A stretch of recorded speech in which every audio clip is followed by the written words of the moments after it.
10 idées reçues sur les essais cliniques.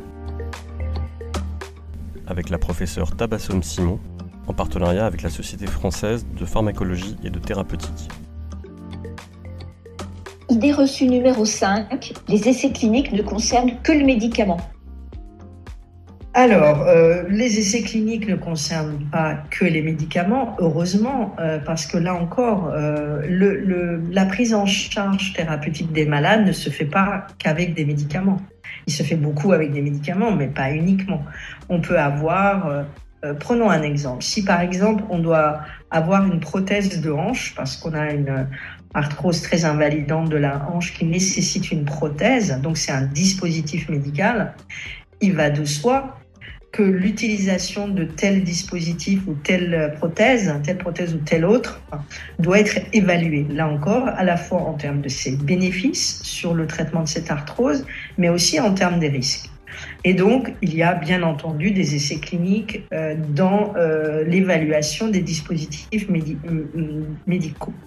Mais il peut y avoir aussi des thérapies géniques ou des thérapies cellulaires qui sont faits actuellement, qui sont dans certaines pathologies. Et là encore, tous ces traitements nécessitent des évaluations.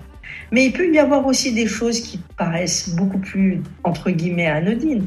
Par exemple, un logiciel qu'on veut tester pour savoir est-ce que le fait de suivre à distance dans le cadre du suivi thérapeutique des malades, pourrait améliorer la prise en charge par rapport aux soins habituels sans utilisation d'un logiciel ou d'une application mobile. Ça, c'est aussi une recherche et un essai clinique qui va y répondre, etc., etc. Donc, on a vraiment, et je pèse mes mots, c'est une chance extraordinaire, d'avoir accès à des traitements innovants, que ce soit des médicaments, des méthodes, ou j'allais oublier, il y a des méthodes aussi diagnostiques. Par exemple, si on doit, ou des tests de dépistage, si on doit utiliser des méthodes de diagnostic, et pour savoir quelle méthode est meilleure que telle autre, c'est pareil, on fait des essais cliniques. Et toutes ces recherches nous permettent d'avoir une meilleure prise en charge des malades. Et je rappelle à tous ceux qui m'écoutent, qu'ils soient malades ou pas malades, que nous serons toujours un jour un malade.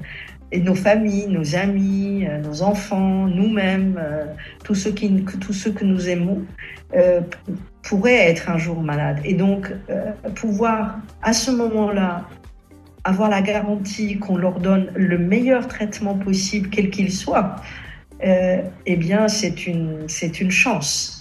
Et ça, c'est grâce aux essais thérapeutiques.